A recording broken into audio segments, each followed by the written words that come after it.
Hi there. My name is Cinnamon Roll, and I'm building a bus into a Skoolie. At this point in the build, autumn was upon me, and winter is coming. Winter is coming! Winter is coming. which meant that dark, overcast, grey days were on their way. So to counteract that, I installed some temporary lighting so I could work inside the bus for the winter months.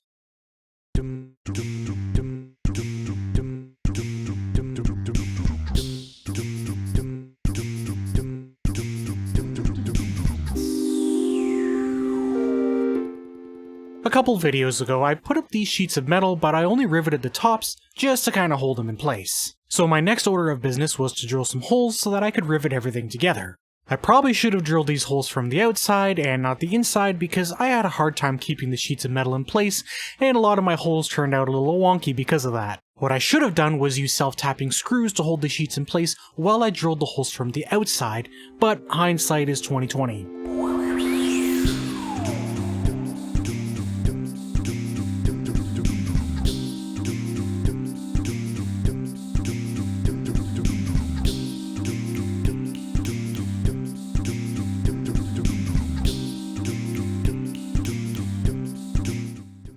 Once I had all the holes drilled, I went around and cleaned up all the burrs with a larger drill bit, and then used my pneumatic rivet gun to rivet everything together.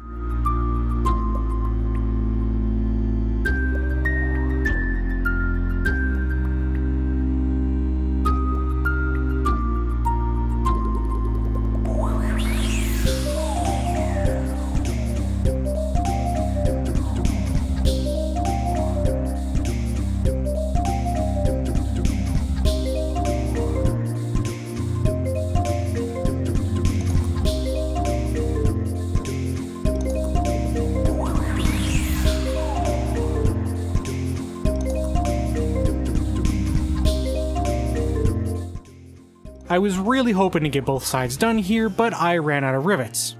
Again, I severely underestimated how many rivets would be needed for this project.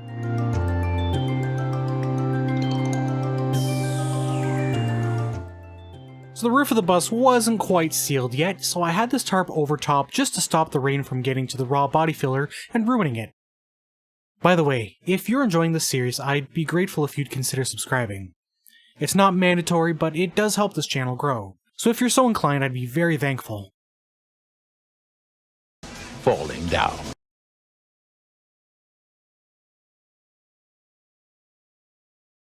My goal here was to get the roof sealed well enough for the winter because under 10 degrees Celsius, you can't really do anything with body filler and spray paint.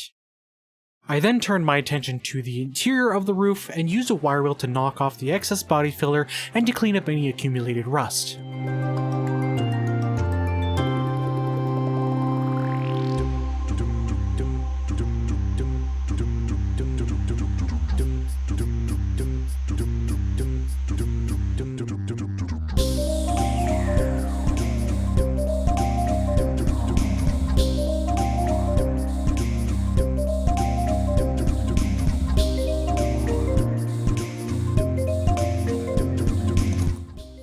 After that, I applied a generous layer of self-etching primer to protect the exposed metal from rusting over the winter.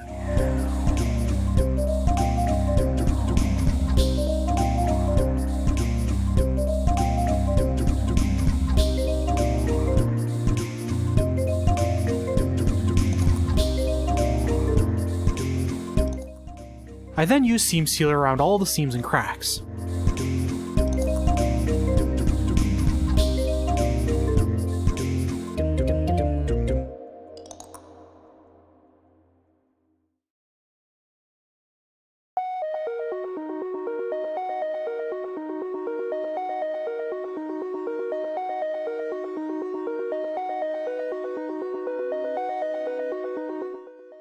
Next, I wiped off any dust on the sloped roof with a rag, and then put another coat of primer on.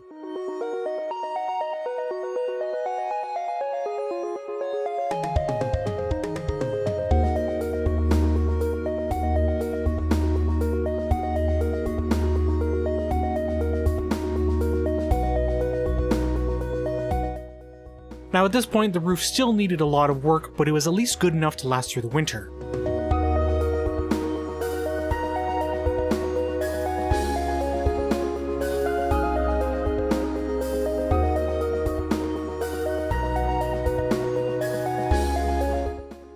In last week's video, I discovered that my little blower fan for the defrost wasn't working, so in my attempts to source out the issue, I thought I needed to remove the dash panel. This was entirely unnecessary, but I ended up taking it apart anyways because the dash panel was in pretty rough condition and needed to be replaced anyways.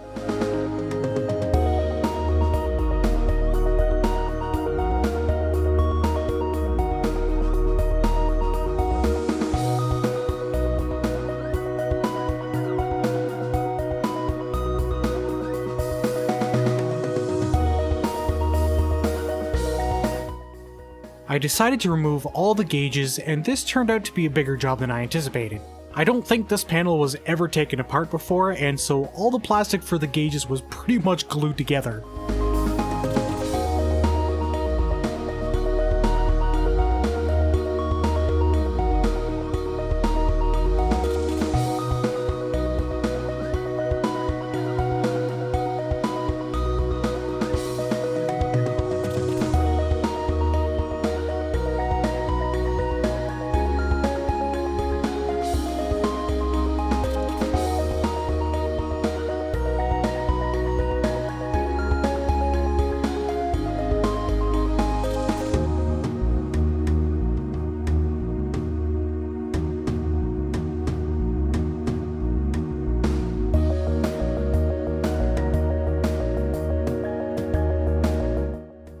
With a bit of lube and some elbow grease, I was able to get most of the gauges out, but for the tachometer, I ended up having to cut the panel in half to get it out.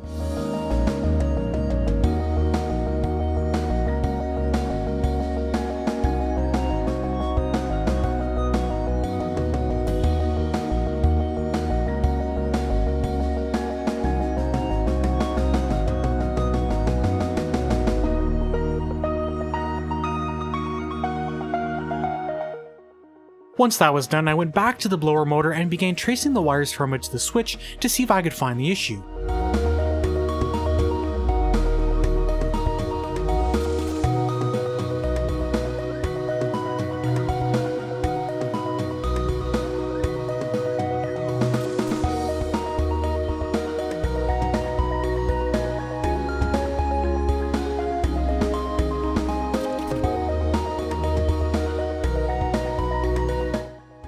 I was able to determine that the reason why the blower motor wasn't turning on was because the main solenoid that it was getting power from wasn't activating. When I hooked up the blower to another power source, it ran just fine, so I rerouted the wiring to take its power from the other main solenoid.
It was after hooking up the switch that I realized I had a bit of a problem, or at least what I thought was a problem. See, when I went to hook up the battery to the system, all the electronics turned on. Now that might sound normal, but the key was in the off position. I actually pulled the key out of the ignition and everything stayed on. So naturally this greatly confused me, and I decided to drop this for now and focus on something else.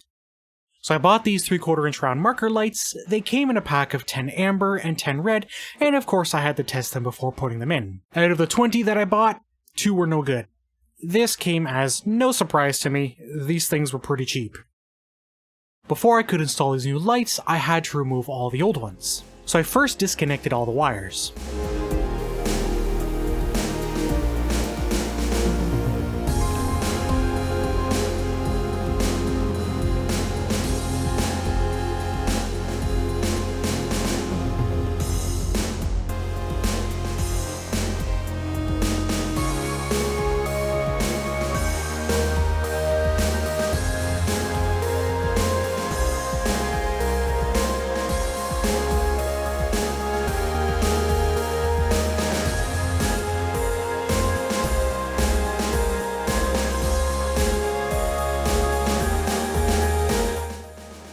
After that, I unscrewed all the original marker lights and pulled them out. While I was at it, I drilled the holes for the new marker lights and test fit them. They were a bit of a tight fit, but I would remedy that later.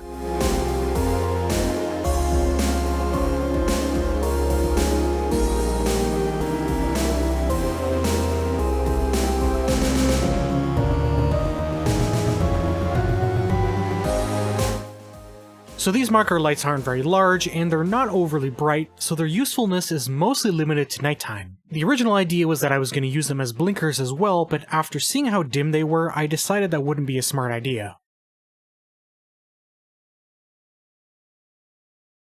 So while I was up on the front of the bus replacing the marker lights, I decided that while I was at it to remove the eyelets from around the flasher signals.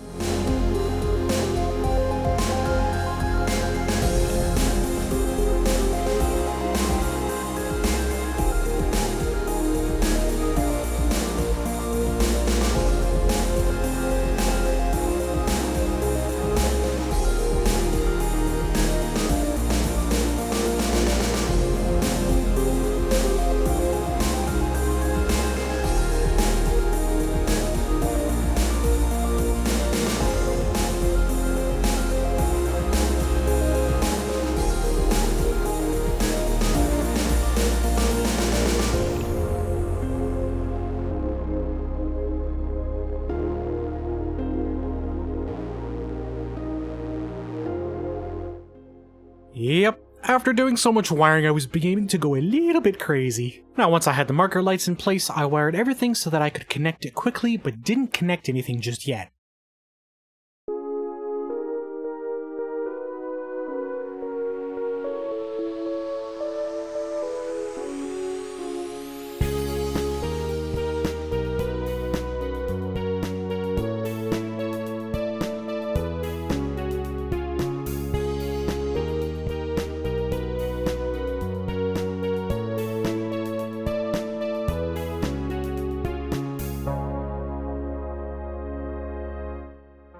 Okay, so I don't normally speak on camera, but it's easier to do this now than it is on voiceover because I can show you what exactly I'm doing. So we have 1, 2, 3, 4, we have 5 banks of breakers here. Each one is powered by either solenoid 1, solenoid 2, or the battery. So the way this is set up is you got solenoid 1, you see is powering this bank of breakers, and this bank of breakers. This is solenoid 2, which is powering this bank of breakers. I'm just going to step in here for a second, and I'm going to say that solenoid was not actually powering that bank of breakers. That bank of breakers was actually powered by the battery. This bank of breakers, as far as I can tell, is also run by solenoid 2. The issue that I'm running into is that when I hook up the battery, this solenoid is turning on right away. Now, as far as I'm aware, both of these solenoids should be turning on only when there's power past the key. So everything that's on this solenoid is turning on when it's not supposed to. But it's only supposed to turn on when the key is turned on. So what I'm trying to figure out is why this solenoid is turning on when it's not supposed to, and this one's not turning on at all. I suspect it has to do with this. So the first thing I'm going to do is I'm going to disconnect this solenoid, because I have the feeling that this is the switched power. So I'm going to disconnect this, and I'm going to reconnect the battery and see if this clicks on, and we'll go from there. And so I started testing. As I predicted, the first solenoid did not turn on when I removed that wire and connected the battery. I also learned during this that even when solenoid 2 was connected properly, it still didn't work. Now, I know this is probably confusing to a lot of you, and that's fine, because as it turns out, a lot of this didn't matter anyways. So at this point I began testing all sorts of stuff, disconnecting and reconnecting a bunch of different stuff, so I'm going to kind of gloss over this. I even ended up wiring in a switch that would control the solenoid separately from the system, but it was kind of pointless and I ended up removing it later anyways.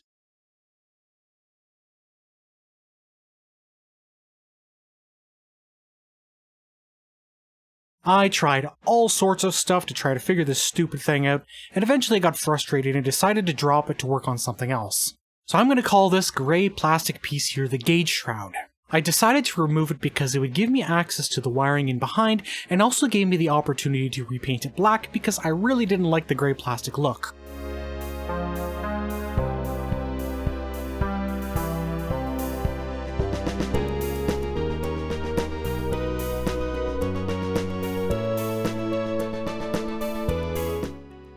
After giving this piece a thorough scrubbing in the tub with soap and water, and then wiping it down with vinegar, I needed to prep it for paint.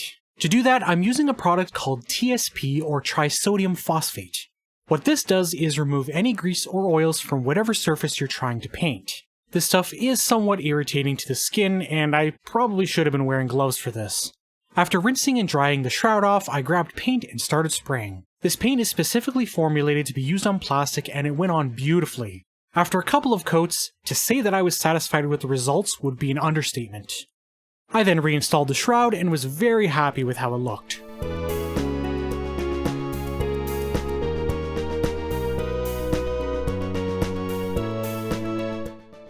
While I was at it, I bought these 12-volt sockets because I wanted more places to charge my phone or GPS while driving down the road. Before I got to them though, I decided to label all the gauges so that I would know what wires connected to them.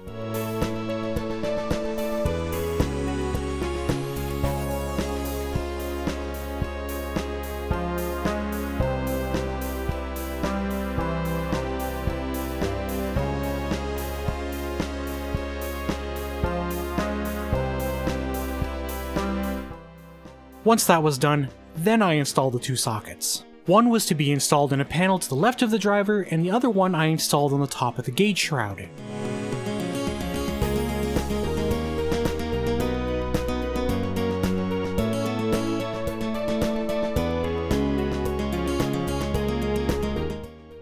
I then went outside and wired the sockets into the electrical system. While I was at it, I did some more cleanup on the wiring.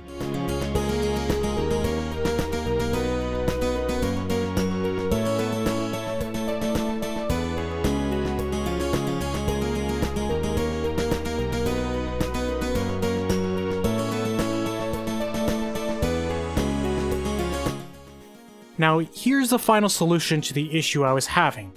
The key here is in the vertical position. Hooked up the battery, went outside, and all the lights were off. Turn the key one click to the left, went outside, hooked up the battery, and all the lights were on. So this was the quote-unquote problem the entire time. There was never anything wrong with the bus's wiring as relates to this issue. I couldn't find any information about this online, so my best guess is that this key position is so that a driver can see if the marker lights are working without having to start the engine on the bus. And I mistakenly thought that was the off position. So yeah, that entire month and a half of trying to figure out the issue, complete waste of time. My plan for the winter months was to work on the interior as much as I could, but to do that I had to get the bus as waterproof as I could. So I went around and welded a bunch of the holes left over from removing marker lights and other things.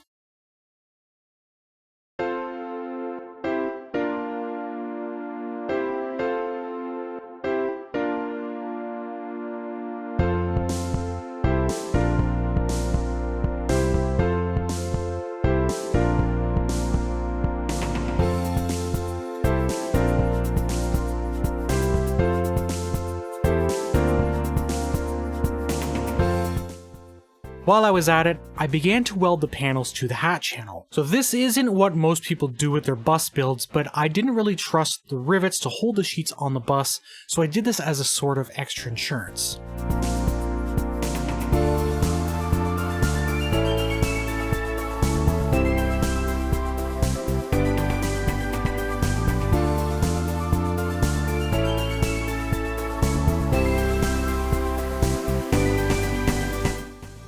Now, a bit of a fire safety tip for all of you. When you're welding something, it's important to know what's on the other side of the piece of material that you're welding. Case in point, my tarp. It was right about here where I realized that something was burning. Luckily there wasn't really anything to burn other than the tarp, and I caught it fairly early, but my tarp, along with some ratchet straps, was toast.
The new LED blinkers that I ordered finally came in, but on one of the sides I wasn't a huge fan of where it was placed, so I decided to fill in the original hole and relocate it to another spot.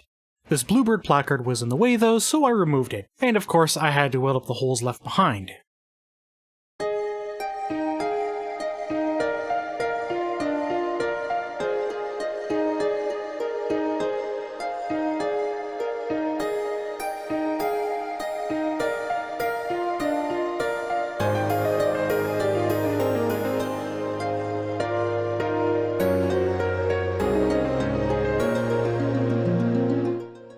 After some grinding and paint, I was ready to install the new blinker. I used the backing foam for the blinker as a template to figure out where I needed to drill the new holes, and then I fed the wires through the side panel of the bus and bolted the blinker in place. I did more or less the same thing to the other side, and I'm not going to bother showing that.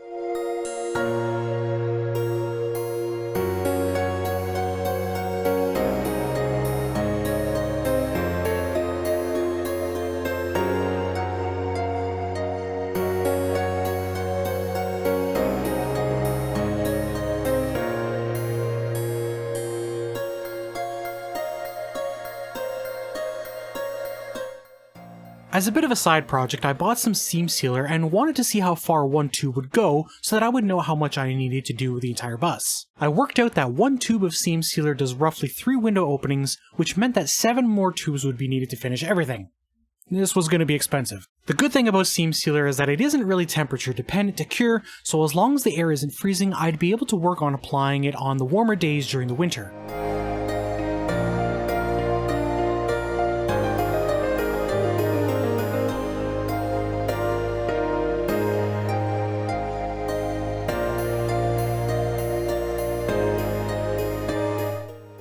So I needed to remove the original bus doors because I had plans for them, but I made it impossible to get my Allen key into the bolts on the top of the doors. So I cut some access holes and then I was able to get an Allen key in there. And that's all for this video. Hopefully you enjoyed it.